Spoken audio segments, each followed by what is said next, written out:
آدھی دنیا دونوں طاقتوں کی نیچے تھی. ادھر سے ان لوگوں کی حیثیت ہی نہیں تھی. ان کو میرے نبی صلی اللہ علیہ وسلم نے دنیا کی امامت کروائی، لیکن بنیاد رکھی عدل اور انصاف پہ. قانون کے سامنے سب ایک برابر. فرمایا کہ میری بیٹی بھی اگر جرم کرے گی تو اس کو سزا ملے گی. اور پھر جو آج پاکستان کے حالات ہیں، انہوں نے آج سے 1500 سال پہلے تقریباً کہہ دیا تھا کہ وہ قومیں جو طاقتور کے لیے ایک قانون بناتی ہیں اور وہ جرم کرتے ہیں ان کو نہیں پکڑتی اور صرف کمزوروں کو جیلوں میں ڈالتی ہیں، وہ تباہ ہو جاتی ہیں. یہ میرے نبی نے 1500 سال پہلے کہہ دیا تھا. اور آج میں یہ جو آج میڈیا آپ کے سامنے آیا ہوں آپ کو یہ بتانے کے لیے کہ جس طرح ہم نماز میں کہتے ہیں نا کہ اللہ ان کے راستے پہ لگا جن کو نعمتیں بخشیں، ان کو نہیں جو تباہی کے راستے پہ نکل گئے. یہ ہم 5 وقت کی نماز میں مانگتے ہیں. آج ہم ادھر کھڑے ہیں. ایک طرف ہے اللہ کی نعمتوں کا راستہ، مشکل راستہ ہے لیکن انسان کی عظمت کا راستہ ہے. دوسری طرف تباہی کا راستہ ہے. جس طرف ہم یہ جو موجودہ سیٹ اپ ہے یہ لے کے جا رہا ہے. میرے پاکستانیوں یاد رکھیں، میں وہ خوش قسمت انسان ہوں 70 سال جس کی عمر ہے. اللہ مجھے سب کچھ دے بیٹھا ہے. کوئی اتنا خوش قسمت نہیں، میں اس کا بار بار شکر ادا بھی کروں تو وہ کافی نہیں ہے. کسی انسان کو اس ملک میں اللہ نے اس طرح کی عزت نہیں دی. حکومت سے انہوں نے سازش کے تحت مجھے باہر نکالا تو آپ لوگوں نے لاکھوں کی تعداد میں سڑکوں پہ نکلے. کس پرائم منسٹر کو آج تک اس طرح کی عزت ملی ہے؟ اور حکومت کے باہر پبلک کے اندر میں نکلا تو جس طرح کی عزت آپ نے مجھے دی کس کو ملی آج تک؟ کون سے پرائم منسٹر کو ملی؟ تو اس کے لیے وزارت عظمیٰ کیا چیز ہے؟ اس سے بڑی چیز کیا ہے کہ قوم اس کی عزت کرتی ہے.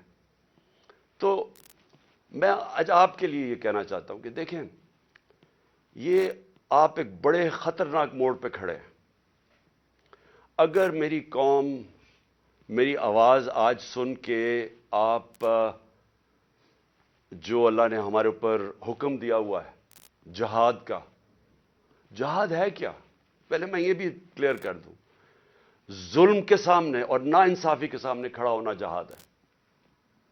اللہ نے ہمارے پہ فرض کیا ہوا ہے. کیوں کیا ہوا ہے؟ ہماری بہتری کے لیے. جو قومیں رائے حق پہ کھڑی ہوتی ہیں اور انصاف کے لیے کھڑی ہوتی ہیں وہ آزاد ہو جاتی ہیں، اور انصاف کے بعد ہی خوشحالی آتی ہے.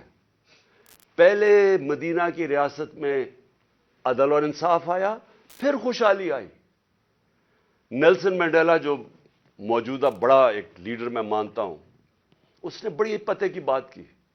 اس نے کہا اگر تم نے غربت کم کرنی ہے تو پہلے انصاف لے کے آؤ. چائنا نے دنیا کی تاریخ میں کبھی کسی قوم نے غربت کم نہیں کی جو چائنا نے کی ہے. 70 کروڑ لوگوں کو پچھلے 30-35 سال میں غربت سے نکال لیا انہوں نے. اور اسی قوم نے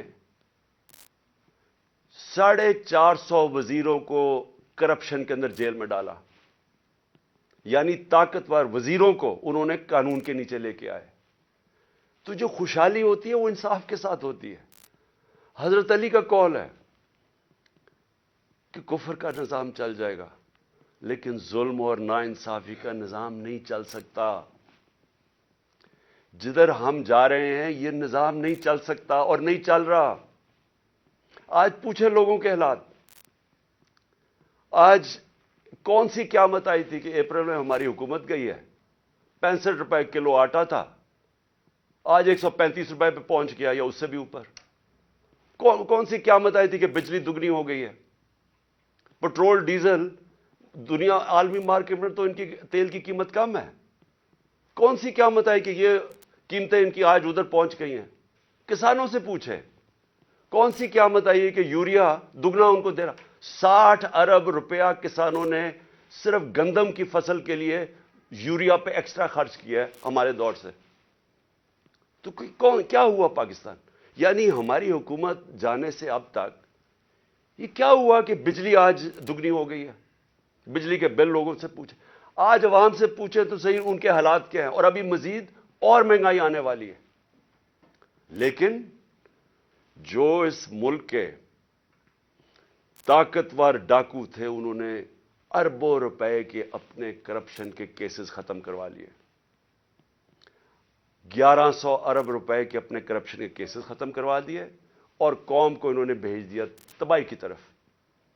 آج ہمارا ملک، کبھی بھی ہمارے معاشی حالات ایسے نہیں تھے جو آج ہیں۔ تو یہ کیوں ہے؟ سوال پوچھیں نا اپنے آپ سے، کیوں ہے؟ ہم سب سے زیادہ، میں پاکستانی، میں آپ کو بتاؤں، جب میں مکہ گیا ہوں، مدینہ گیا ہوں، سب سے زیادہ مسلمان پاکستانی مجھے ملے وہاں۔ ہم یہاں تبلیغی جماعت کا اجتماع ہوتا ہے، 20 لاکھ لوگ جمع ہو جاتے ہیں، کیونکہ سارے یا عاشق رسول ہیں، اپنے دین میں ماننے والے لوگ ہیں۔ لیکن کیا وجہ ہے کہ ہم تباہی کے راستے پہ کھڑے ہیں؟ کیوں نہیں اللہ ہماری دعائیں کیوں نہیں سن رہا؟ کیونکہ اللہ نے کئی قانون بنائے ہوئے ہیں۔ سارے جتنے اللہ کے پیغمبر دنیا میں آئے تھے، سب ان کی دو میسیجز ہی تھیں، صرف پیغام دو تھے: انصاف قائم کرو اور انسانیت، یعنی کمزور کی مدد کرو، جو کہ جانوروں کے قانون کے اندر کمزور کی سروائیول آف دا فٹسٹ ہے، کمزور مر جاتا ہے۔ انسانی معاشرے میں ہم اپنے کمزور طبقے کی مدد کرتے ہیں۔ جس کو پہلی دنیا کی تاریخ میں فلاحی ریاست بنائی تھی، وہ مدینہ میں بنائی گئی تھی، انسانیت کا نظام آیا تھا۔ تو ہم اپنے آپ سے پوچھیں کہ آج وہ ملک جو خیرات دینے میں سب سے زیادہ ہے، میں اس کے سامنے ہوں، کبھی یعنی کہیں دنیا کے اندر کینسر ہاسپٹل کے اندر 75% مریضوں کا مفت علاج نہیں ہو سکتا، صرف پاکستان میں ہے۔ کیونکہ لوگ جب دیکھتے ہیں، جب کسی ادارے کو، جو خیراتی ادارے کے اوپر جب اعتماد کرتے ہیں، تو اس سے زیادہ کھلے دل کے لوگ ہی کوئی نہیں ہے۔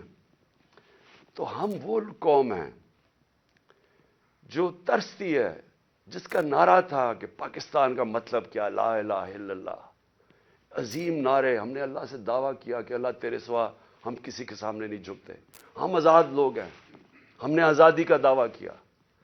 آج اپنے حالات ہم دیکھیں، نہ ہمارے پاس آزادی ہے، نہ یہاں خوشحالی ہے، غربت بڑھتی جا رہی ہے، دن بدن قیمتیں بڑھتی جا رہی ہیں۔ تنخواہ دار طبقے سے پوچھیں کہ کیا حالات ہیں ان کے، پوچھیں آج بزنس مین سے، سب آج فیکٹریاں بند ہو رہی ہیں، پوچھیں آج بزنس کون سی، کسانوں سے پوچھیں، کسی سے پوچھیں، خاص طور پہ تنخواہ دار طبقے سے آج پوچھیں کہ وہ گزارا کیسے کر رہا ہے۔ تو کیا وجہ ہے اس کی؟ میں آج آپ کو بتاتا ہوں۔ اس کی وجہ ایک ہے کہ یہاں ظلم اور ناانصافی کا نظام ہے۔ میرے نبی صلی اللہ علیہ وسلم نے کہہ دیا تھا 1500 سال پہلے کہ طاقتور اگر چوری کرے تو آپ اس کو NRO دے دیں، اور بیچارے غریب لوگ جیلوں میں جائیں، اور پھر سمجھیں کہ اللہ ہماری دعائیں قبول کرے گا۔ اور اس لیے جہاد اس نے ہمیں کہا ہے کہ ظلم کے سامنے کھڑے ہو، ناانصافی کو قبول نہ کرو۔ اور آج میں خاص طور پہ مخاطب ہوں اپنی پاکستان کی عدلیہ سے، اور اس کے بعد پاکستان کی وکلا برادری سے۔ دیکھیں، اللہ نے آپ کے اوپر بہت بڑی ذمہ داری سونپی ہے۔ یہ وقت ہے آپ کا کہ آپ اس ملک میں رول آف لا کے لیے کھڑے ہوں۔ میں یہ آپ کو پورے ایمان سے کہتا ہوں کہ جس طرف یہ لے کے جا رہے ہیں، ہمیں کوئی مستقبل نہیں ہے اس ملک کا۔ جس طرح کے فیصلے کیے جا رہے ہیں، جس طرح کی انصاف کی اور قانون اور آئین کی دھجیاں اڑائی جا رہی ہیں، جس طرح وہ جنگل کا قانون نافذ کیا جا رہا ہے، اس طرح ہمارے ملک کا کوئی مستقبل نہیں ہے۔ پہلی دفعہ لوگوں کو خوف آنا شروع ہو گیا ہے، لوگ پاکستان سے امید ان کی چلی گئی ہے۔ 8 لاکھ لوگ ہمارے ساتھ 8 مہینے میں، پروفیشنلز، وہ طبقہ جو ایک ملک کی جان ہوتا ہے، وہ چھوڑ کے چلا گیا ہے۔ باہر لوگ سرمایہ کاری کے لیے نکل گئے ہیں، کیونکہ امید جانی شروع ہو گئی ہے۔ تو اس لیے میں اپنے معزز عدلیہ، اپنے ججز سے اور اپنی وکلا کمیونٹی سے میں آج آپ سے خاص طور پہ آج اپیل کر رہا ہوں اپنے ملک کی خاطر. میں پھر سے ریپیٹ کرتا ہوں کہ اللہ نے عمران خان کو جو دے دیا ہے، میں اپنی خوابوں میں بھی نہیں سوچتا تھا کہ وہ مجھے اس طرح کی عزت دے گا. اور انسان کیا چاہتا ہے دنیا میں؟ عزت ہی چاہتا ہے. انسان کے تو پیسے بناتا ہے عزت کے لیے، پاور میں آتا ہے عزت کے لیے. تو جب اللہ نے اتنی عزت دے دی ہے تو مجھے اور کیا مل سکتا ہے؟ میں صرف اس وقت آپ سب کے لیے کھڑا ہوں. میری جو ساری جد و جہد ہے وہ آپ کے لیے، اور آپ کو اس کے لیے سب کو کھڑا ہونا پڑے گا. میں سارے پاکستانیوں کو کہہ رہا ہوں، آپ اگر آج نہ کھڑے ہوئے، میں آپ کو یقین دلاتا ہوں کہ آگے اندھیرا ہے. میری آواز کیوں بند کرنے کی کوشش کی جا رہی ہے؟ کیوں وہ پولیس یہ فواد چودھری کو کیوں پکڑا ہے؟ کون سا جرم کیا اس نے؟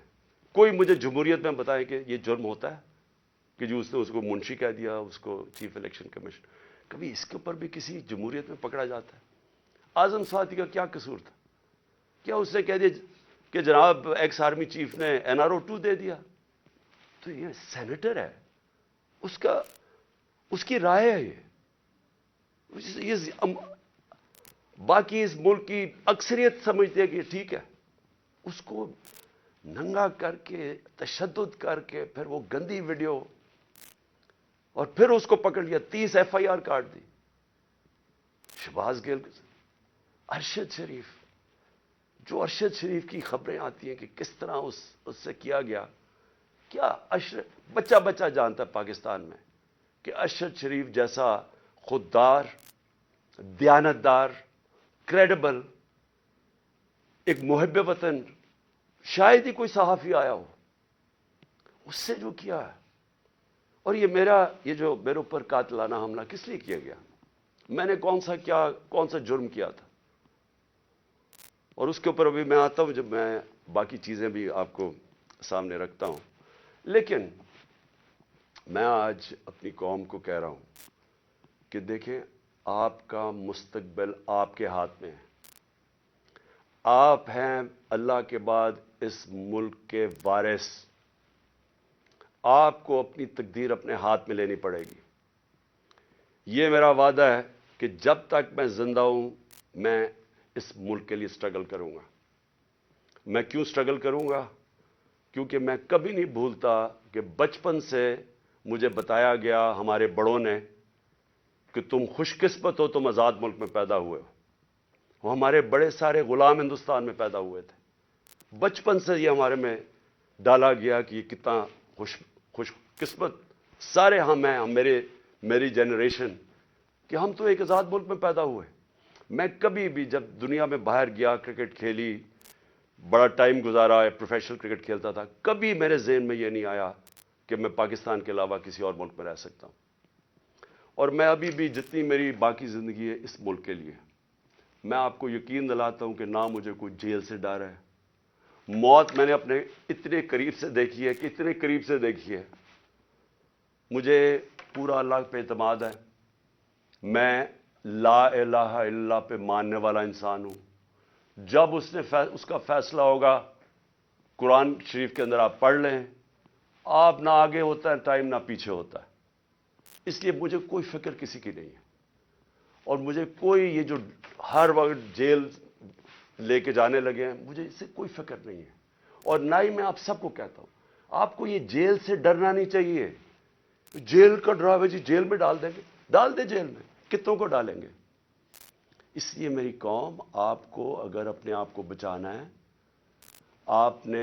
آپ کو اللہ کے حکم پہ چلنا پڑے گا، انصاف کے ساتھ کھڑا ہونا پڑے گا. اب میں اپنی عدلیہ سے پہلے آتا ہوں. سب سے پہلے الیکشن کمیشن نے محسن نقوی کو پنجاب کا چیف منسٹر بنایا. میں پہلے الیکشن کمیشن سے سوال پوچھتا ہوں کہ کیا آپ کو نہیں پتا کہ جو آئین کا آرٹیکل 218 اس کی شق 3، کیا آپ کو نہیں پتا کہ آپ کی سب سے بڑی ذمہ داری صاف اور شفاف الیکشن کروانا ہے؟ یہ آپ کی سب سے بڑی ذمہ داری. تو مجھے میں سوال یہ پوچھتا ہوں کہ کس بیسس پہ آپ نے محسن نقوی کو چنا؟ باقی نام کس بیسس پہ آپ نے ریجیکٹ کیے؟ جبکہ ہم نے وہ نام چن کے دیے جو ہم سمجھتے تھے کہ نون لیگ ایکسپٹ کر جائے گی ان کو، کیونکہ سکھیرا صاحب اس وقت کیبنٹ سیکرٹری ہیں، شہباز شریف کے کیبنٹ سیکرٹری ہیں. اس سے بعد ناصر کھوسہ کا نام دیا جو ان کے پرنسپل سیکرٹری نواز شریف کے رہ چکے ہیں، شہباز شریف کے چیف سیکرٹری. یعنی وہ لوگ جو ان کو ایکسیپٹیبل ہے. ہم نے اپنی طرف سے نیوٹرل امپائر رکھنے کی کوشش کی. تو کس بیسس کے اوپر یہ محسن نقوی کو آپ لے کے آئے؟ کیا آپ اس کے بیک گراؤنڈ کا نہیں پتا تھا؟ یا شاید لگایا اس لیے تھا کیونکہ آپ کو پتا تھا یہ کون ہے؟ کیا یہ نہیں پتا کہ یہ آدمی رجیم چینج جو ہماری گورنمنٹ گرائی گئی ہے اس میں اس نے سب سے بڑا رول اس کا تھا؟ ایک تو اوپر کا رول تھا نا ایکس آرمی چیف کا، لیکن اس کا اس کے بعد یہ ان چند لوگوں میں سے تھا جو سب سے زیادہ یہ بھاگ دوڑ کی اس نے ہماری حکومت گرانے کے لیے. کیا یہ آصف زرداری کے ساتھ سندھ ہاؤس جدھر پیسے چلے تھے یہ وہاں نہیں تھا؟ کیا آصف زرداری اس کو اپنا بیٹا نہیں کہتا؟ کیا اس کا جو چینل ہے لوگوں کو نہیں پتا اس کی چینل کا کس کے بار بار جو پروپیگنڈا ہمارے اگینسٹ کب سے کر رہا ہے؟ اور پھر سب سے بڑی بات کہ جو آج نیب کے چیئرمین ہیں آفتاب سلطان، نیب کے چیئرمین آفتاب سلطان نے اسی محسن نقوی کے اوپر انویسٹیگیشن کی تھی. یہ انویسٹیگیٹنگ آفیسر تھے اور ان کی ریکمنڈیشن پہ انہوں نے 35 لاکھ روپیہ نیب کو واپس کیا تھا. تو میں الیکشن کمیشن سے پوچھنا چاہتا ہوں کہ کوئی اور آپ کو نہیں ملا کہ صرف چن کے آپ وہ آدمی لے کے آئے ہیں جو کہ ہمارا سب سے خلاف تھا؟ اور اس نے آتے ساتھ ہی کیا کیا؟ یہ جو اب فواد چودھری کا ہوا ہے 3 دفعہ، اور میں جج صاحب کو سلام کرتا ہوں، 3 دفعہ انہوں نے کہا کہ فواد چودھری کو طلب کیا عدالت میں، اور تینوں دفعہ نہیں اس کو عدالت میں پریزنٹ کیا گیا. تو کیا یہ محسن نقوی اس کی پہلی آتے ساتھ ہی اس نے اپنے کارنامے دکھا دیے؟ اس کے بعد اس نے جو اس نے اپوائنٹمنٹس کی ہیں، کیا یہ فری اینڈ فیئر الیکشن ہو رہا ہے کہ سارے وہ پولیس آفیسر جنہوں نے ہمارے اوپر تشدد کیا تھا 25 مئی کو ان ساروں کو واپس لے آیا؟ ایڈوکیٹ جنرل آفس کے اندر وہ سارے لوگ جو کہ حمزہ شریف کے دوران تھے ان کو واپس لے آیا؟ کیا یہ صاف اور شفاف الیکشن کی تیاری ہو رہی ہے؟ کیا اس کو کہتے کیئر ٹیکر سیٹ اپ کا تو امپائر ہے؟ اور ابھی سے ہی پولیس نے ہراساں شروع کر دیا ہے ہمارے ورکرز کے اوپر. 1-2 گرفتاریاں شروع ہوگی اور پلان بن گیا پکڑنے کا. اور یہ جو فواد چودھری کا ہوا ہے تو یہ ابھی سے ہی پورا پری پلان بنا ہوا ہے. یہ صاف اور شفاف الیکشن کروانے کے لیے محسن نقوی نہیں آیا، یہ وہ کرنے آیا جو میں نے پہلے بھی کہا تھا، جو آصف زرداری نے الیکشن کروایا ابھی کراچی کے اندر کہ ووٹ بینک ہے نہیں پیپلز پارٹی کا اور پیپلز پارٹی جیت جاتی ہے کراچی سے. تو یہ الیکشن نہیں ہو رہا، یہ ایک پلان، ایک کانسپریسی کے تحت اس کو رکھا گیا. تو میں اپنی عدلیہ اور ہم انشاءاللہ یہ کیس لے کے جا رہے ہیں اپنی عدلیہ کے پاس. تو میں اور پاکستانی آپ سے انصاف کی توقع رکھ رہے ہیں. ہم یہ بھی چاہتے ہیں کہ یہ جو اب فواد چودھری سے ہو رہا ہے اور یہ جو آگے ہونے جا رہا ہے، میں ابھی آپ کو پیشن گوئی کرتا ہوں کیونکہ ان کو سب سے بڑا جس آواز بند کرنی ہے وہ عمران خان کی ہے، تو وہ پورا پلان بنا ہوا ہے ان کا. میں ابھی پیشن گوئی کر رہا ہوں. ہم اپنی عدلیہ سے ایکسپیکٹ کرتے ہیں کہ ہمارے فنڈامنٹل رائٹس کو پروٹیکٹ کریں.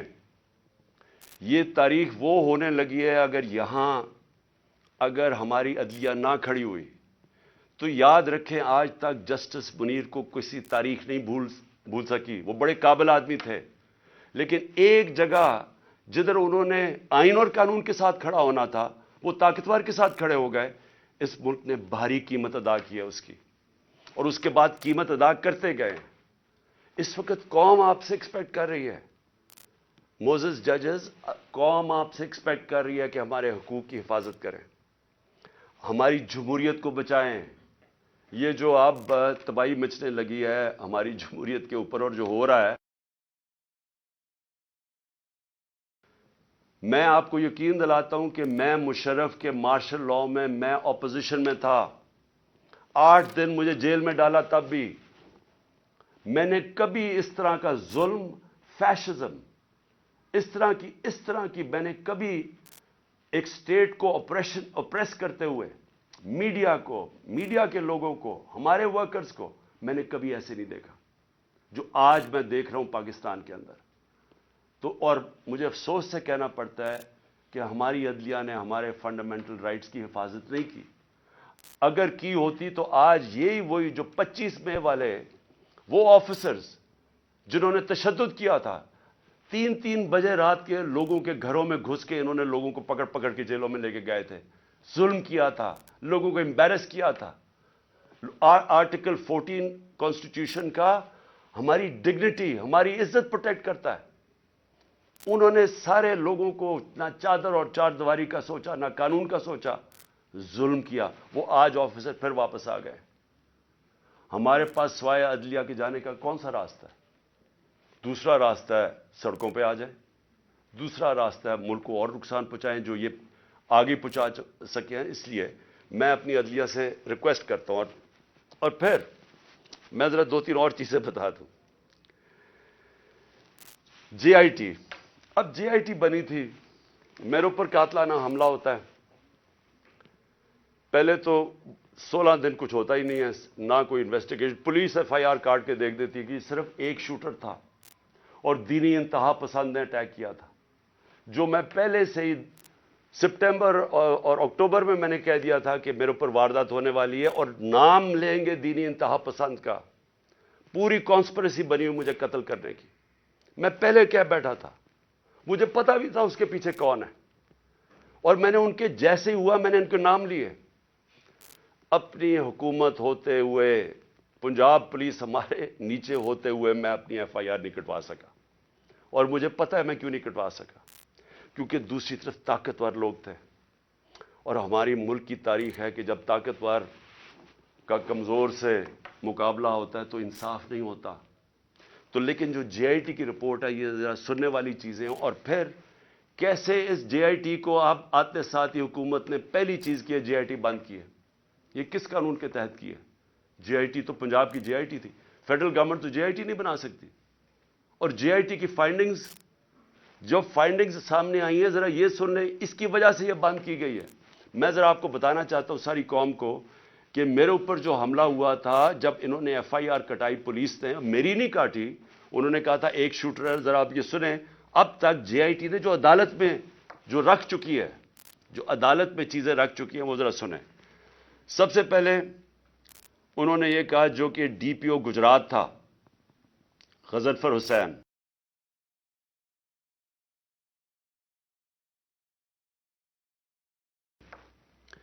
ان دونوں نے آڈیو یعنی ٹیپس کی، اس کی وہ جو شوٹر تھا اس لڑکے کی انہوں نے ٹیپس بنائی. اور جب اس کی ٹیپس بنائیں تو جب جے آئی ٹی نے مانگا ان سے ان کا موبائل فون، اور جب جے آئی ٹی نے ان کو بلایا ان دونوں کو، انہوں نے صاف انکار کر دیا کہ ہم جے آئی ٹی میں نہیں آتے. کون تھا ان کے پیچھے جو اتنا طاقتور تھا اور جس کو خوف تھا کہ کہیں جے آئی ٹی میں سچ نہ نکلا ہے؟ ان کو روک دیا. پھر ذرا آگے چلیں. اس کے بعد جب جو دوسری ویڈیو بن رہی تھی، وہ نوید جو شوٹر تھا اس کی سی ٹی ڈی میں جب اس کی جو ویڈیو بن رہی تھی، اب ذرا یہ سنیں. رپورٹ لکھتی ہے جے آئی ٹی کے 4 سے 5 جو نامعلوم لوگ وہاں موجود تھے. وہ کون تھے؟ پولیس سی ٹی ڈی کے اندر اس کی بنایا جا رہا ہے اس کا سیکنڈ ویڈیو، اور وہ بھی اس کی کون سا قانون اجازت دیتا ہے کہ پولیس ویڈیوز بنا کے ریلیز کرتی رہے میڈیا کو؟ لیکن وہاں جو سب سے زیادہ چیز ہے 4 اور 5، وہ جے آئی ٹی کہتی ہے نامعلوم لوگ وہاں بیٹھے ہوئے تھے. یہ کون تھے؟ پھر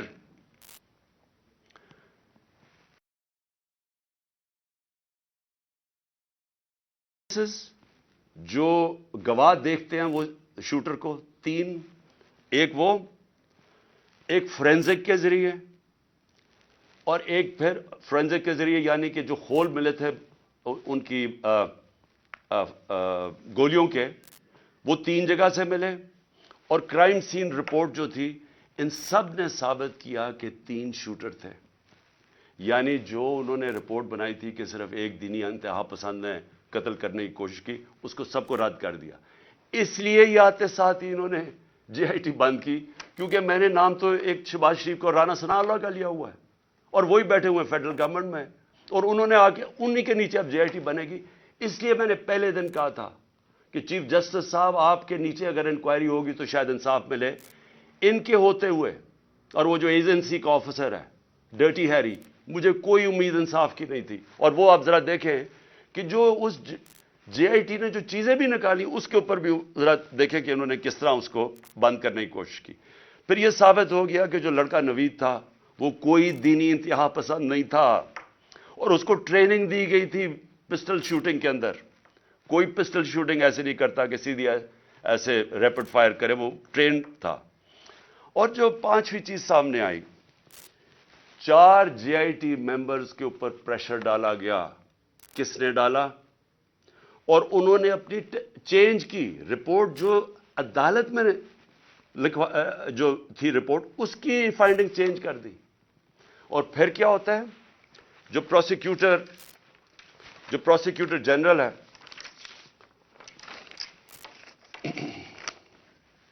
جو انڈیپینڈنٹ انکوائری کرتا ہے ان 4 لوگوں کے اوپر جو اپنے چینج کرتے ہیں رپورٹ، یہ جو 4 جے آئی ٹی ممبرز اپنی رپورٹ چینج کرتے ہیں، انڈیپینڈنٹ انکوائری کنڈکٹ کی جاتی ہے پروسیکیوٹر جنرل آف پاکستان. وہ ان کے اوپر انڈیپینڈنٹ انکوائری کنڈکٹ کرتا ہے، اور وہ کنفرم کرتا ہے، prosecutor general of Pakistan confirm کرتا ہے کہ انہوں نے اپنی غلط ٹیسٹ اپنی بدلی. 3 شوٹرز تھے، اور اس نے ریکمینڈ کیا کہ ان کے اوپر کرمنل پروسیڈنگز کی جائیں کہ انکوائری کو سیبوٹاج کرنے کے لیے جو 4 جے آئی ٹی ممبرز نے جنہوں نے چینج کی ہے. تو میرا سب سے بڑا سوال یہ ہے کہ آتے ساتھ ہی پنجاب گورنمنٹ جب سے یہ آیا ہے، انہوں نے سب سے پہلے کیوں انہوں نے اسٹڈی کر لیتے، دیکھ تو لیتے کہ جے آئی ٹی رپورٹ میں کیا فائنڈنگز ہیں. بڑی تفصیل میں انہوں نے فائنڈنگز دی ہوئی ہیں. آتے ساتھ ہی اس کو کیوں بند کیا؟ اور پھر جو سب سے زیادہ کام کر رہا تھا، پہلے تو یہ 4 بھگا دیے، جو سب سے زیادہ کام کر رہا تھا میں اس کا نام دیتا ہوں، وہ بڑا مجاہد، اس طرح بھی ماشاءاللہ ایسے لوگ تھے. انہوں نے آتے ساتھ ہی یہ جو محسن نقوی نے اور کیا کام کیا کہ اس نے جو لڑکا جو سب سے زیادہ کام کر رہا تھا، اس کا میں نام اس لیے بتانا چاہتا ہوں کیونکہ سعید انور شاہ، یہ انویسٹیگیٹنگ آفیسر تھا جس نے کھڑا ہوا اور جس نے عدالت کے اندر چلان دیا. انہوں نے آتے ساتھ ہی اس کو سسپینڈ کر دیا. تو میں اس سے کیا مجھے نظر آتا ہے، اس سے مجھے نظر آتا ہے کہ اگر کسی کو بھی شک بھی تھا کہ اس کے پیچھے طاقتور لوگ تھے جنہوں نے یہ سارا پلان کیا ہے، وہ شک ساروں کے دور ہو جانے چاہیے. یہ پلان تھی کانسپریسی، اور یہ لوگ یہ جو اوپر بیٹھے ہوئے ہیں شہباز شریف اور وہ جو دوسرا ہے رانا ثناء اللہ، وہ بالکل اس کے اندر ملوث تھے. کیونکہ اگر وہ ملوث نہیں تھے، ان کو کس چیز کا ڈر تھا؟ کیوں وہ یہ بار بار جے آئی ٹی کو سیبوٹاج کرنے کی کوشش کر رہے تھے، اور کر دیا؟ کیوں نہیں چلنے دیا جے آئی ٹی کو؟ بعد میں رپورٹس چیلنج ہو سکتی ہیں، اس کے اوپر کیس تو آگے چلتا ہے، لیکن کیوں انہوں نے کیا؟ کیونکہ ہمارے ملک کی تاریخ ہے. لیاقت علی خان کس نے ان کو قتل کیا ابھی تک کبھی نہیں پتا چلا. بے نظیر بھٹو کوئی پتہ نہیں، ایک دم اس کی جو سین تھا جدھر وہ بیچاری کو شہید کیا گیا، وہ سارا ایک دم کلیئر کر دیا. کس کے انسٹرکشن پہ کیا گیا؟ کوئی کبھی نہیں پتا چلتا. اس لیے یہ جو پورا کور اپ ہو رہا ہے، یہ بھی کیونکہ طاقتور لوگ انوالوڈ ہیں، اس لیے کوئی پوری کوشش ہوگی اس کو کور اپ کرنے کے لیے. میں آگے اب چلتا ہوں. جب جو آئین ہے ہمارا، اور آئین بڑا کلیئر ہے، آئین کا آرٹیکل 105 یہ کہتا ہے کہ جیسے ہی ایک اسمبلی ڈیزالو ہوتی ہے، جیسی اسمبلی ڈیزالو ہوتی ہے تو گورنر 48 گھنٹے کے اندر وہ ایک ڈیٹ دیتا ہے الیکشن کی. یہ آئین کے اندر لکھا ہوا ہے, 105 آرٹیکل 105 میں لکھا ہوا ہے. نہ کے پی کے گورنر نے ابھی تک ڈیٹ دی ہے, نہ پنجاب کے گورنر نے ڈیٹ دی ہے. سوال یہ کیوں نہیں دی؟ ہم نے اپنی گورنمنٹ کیوں گرائی؟ کبھی سوچا کہ کوئی اپنی گورنمنٹ خود چھوڑ دیتا ہے, ڈیزالو کر دیتا ہے؟ کبھی اس ملک کی تاریخ میں ہوا ہے؟ 60% پاکستان جس کے اوپر ہماری گورنمنٹ ہو, ہم خود ہی کہیں کہ جی ٹھیک ہے یہاں ہم اسمبلیز ڈیزالو کرتے ہیں. میں نے نیشنل اسمبلی بھی اپریل کے اندر ووٹ آف نو کانفیڈنس سے پہلے میں نے وہ بھی کہا تھا کہ میں ڈیزالو کرتا ہوں, الیکشن کروا دیں. تو یہ اس لیے کرتے ہیں, ہم نے اس لیے فیصلہ کیا کہ جب ایک ملک کے اندر سیاسی طور پہ استحکام نہیں ہوتا تو معیشت کے اوپر ڈائریکٹ اس کا امپیکٹ جاتا ہے. ہم نے یہ اس لیے اپنی اسمبلیاں ڈیزالو کی کیونکہ ہمیں نظر آ رہا ہے کہ ملک تباہی کی طرف جا رہا ہے, ڈیفالٹ کی طرف جا رہا ہے. جس طرح میں پہلے کہہ بیٹھا ہوں کہ کسی طبقے سے پوچھ لیں آج پاکستان میں کہ معیشت کا کیا حال ہے, وہ سارے آپ کو یہ کہ جواب دیں گے برے حالات ہیں, گر رہا ہے نیچے. تو ہم نے اس کو اس لیے اپنی گورنمنٹس کی قربانی دی کہ ہم یہ سمجھتے ہیں کہ اگر ہم نے اس ملک کو اٹھانا ہے واپس تو سب سے پہلے صاف اور شفاف الیکشنز کی ضرورت ہے. صاف اور شفاف الیکشنز کا مطلب پولیٹیکل سٹیبلٹی. جب لوگوں کو ایک اعتماد ہوگا, بزنس کمیونٹی کو جو باہر بیٹھی ہے, جو اندر بیٹھی ہے, کہ اب 5 سال کے لیے حکومت آ گئی اور پبلک مینڈیٹ کے ساتھ جو بڑے فیصلے کر سکتی ہے, جو ضرورت ہے آج پاکستان کو نکالنے کی اس دلدل میں سے, تو تب ہی ملک اٹھ سکتا ہے. ان کے اوپر تو نہ باہر نہ کسی کو اندر اعتماد رہ گیا ہے. تو یہ تو جتنی دیر چلتی رہے گی لوگوں کی تو تباہی ہے اس کے اندر. تو اس لیے ہم نے اپنی گورنمنٹس ڈیزالو کی تھی. ہمارا سوچ یہ تھی کہ اس کے بعد الیکشنز کی طرف ہم جائیں گے, اور اس لیے قربانی دی تھی. ابھی تک لگ یہ رہا ہے, اور یہ جو موسم نقوی کو لے کے آئے ہیں, اب یہ واضح ہو گیا کہ ان کا کوئی موڈ الیکشن کروانے کا نہیں ہے. میں پھر اپنی عدلیہ سے پوچھتا ہوں کہ اب ذمہ داری آپ کی ہے. آئین کے اندر کوئی گنجائش نہیں ہے.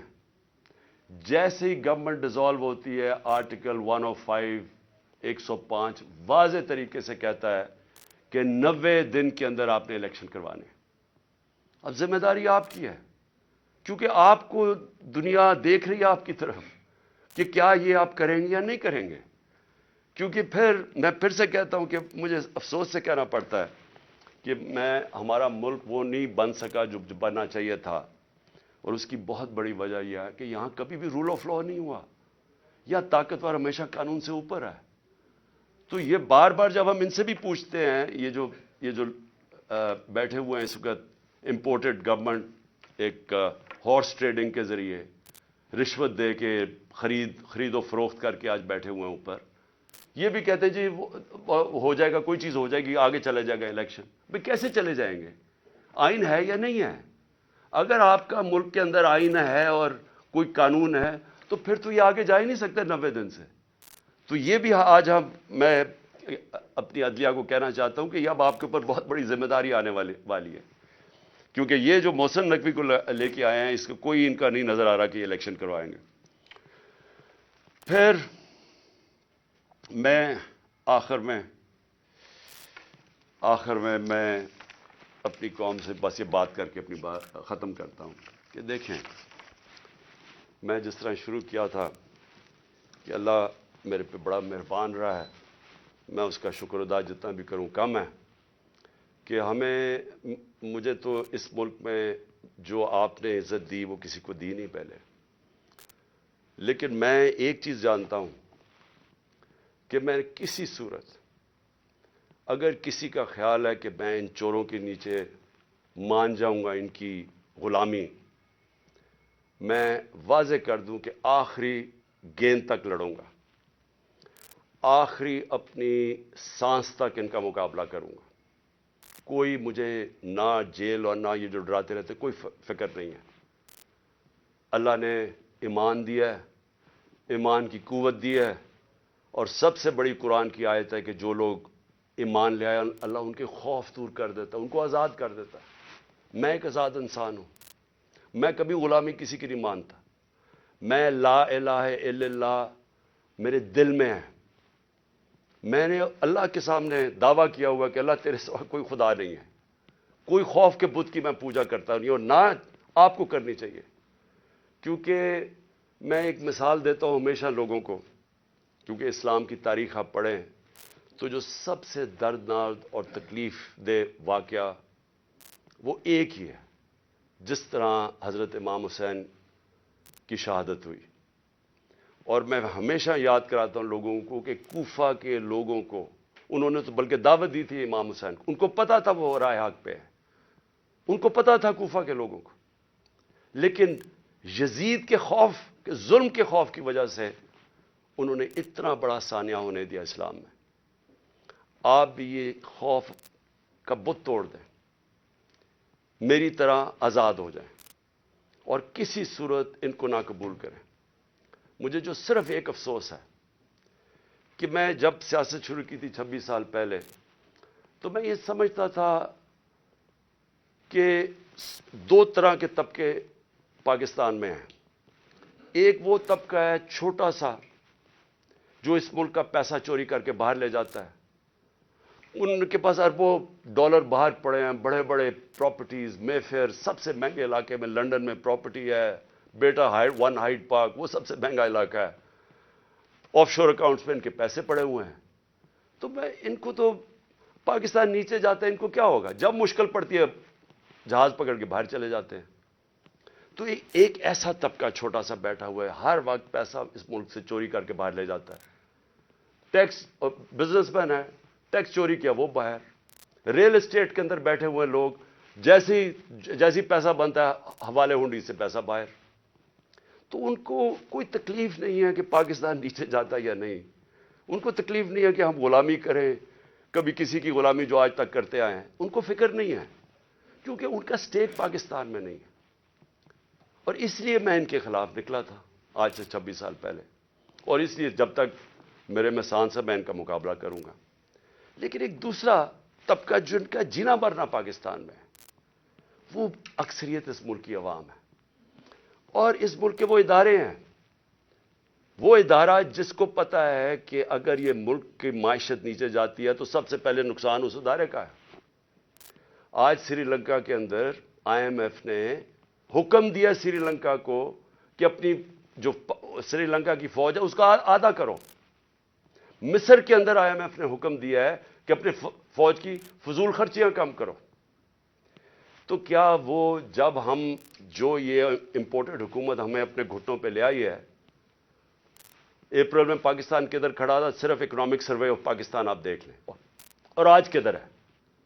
تو کیا وہ جو اب ہمارے سے قیمت ادا کریں گے، کیا ہماری طرح کے جو سمجھتے ہیں کہ ہم ایک آزاد ملک میں رہنا چاہتے ہیں، کیا ہماری آزادی خطرے میں ہوگی یا نہیں؟ تو میں یہ ہمیشہ سمجھتا تھا کہ یہ ادارے کبھی بھی ان لوگوں کے ساتھ نہیں ہوں گے جو یہ ملک کا پیسہ چوری کر کے باہر لے کے جاتے ہیں. اور مجھے بڑا افسوس سے کہنا پڑتا ہے کہ ہماری حکومت ہٹا کے ان لوگوں کو بیک کیا گیا جو اس ملک کو 30 سال سے لوٹ رہے تھے. چھوڑیں کہ میں کیا کہتا ہوں، صرف انٹرنیشنل میڈیا ان کے متعلق کیا کہتا ہے. آج تو ٹیلی فون ہے، اپنا گوگل کر لیں کہ ان دونوں بڑے خاندانوں کے اوپر انٹرنیشنل میڈیا کیا کہتا ہے. ان کے خلاف ہماری اسٹیبلشمنٹ نے، ہماری ایجنسیز نے کیا کیا چیزیں نکالی ہوئی ہیں ان کی چوری کے اوپر. تو مجھے حیرت یہ ہوئی کہ رجیم چینج کے بعد ان کے ساتھ کیسے کھڑے ہو گئے وہ ادارہ جس کا سب سے زیادہ سٹیک ہے کہ پاکستان ایک طاقتور ملک بنے. کہ اگر ایک ملک کی معیشت نیچے جاتی ہے تو ہمیں سوویت یونین کی مثال ہے کہ وہ ملک ٹوٹ گیا، تکڑی ترین فوج تھی لیکن ملک ٹوٹ گیا کیونکہ معیشت نیچے چلی گئی. تو ان کے نیچے جو انہوں نے 30 سال سے یہ ملک سے کر رہے ہیں، مجھے ابھی تک نہیں سمجھ آ رہی کہ کیسے وہ ادارے ان کے ساتھ کھڑے ہو گئے. میں آخر میں اپنی ساری قوم کو کہنا چاہتا ہوں کہ اپنی تقدیر اپنے ہاتھ میں لیں. آپ کا مستقبل، آپ کے بچوں کا مستقبل آپ کے ہاتھ میں ہے. آپ یہ اگر ظلم نہ، آپ کے پاس اب 2 راستے آ گئے ہیں. ایک تباہی کا راستہ ہے ایک مشکل راستہ ہے، جدوجہد کا راستہ ہے، لیکن پاکستان کی عظمت کا راستہ ہے، اور مجھے امید ہے کہ آپ صاحب صحیح فیصلہ کریں گے۔ پاکستان زندہ باد۔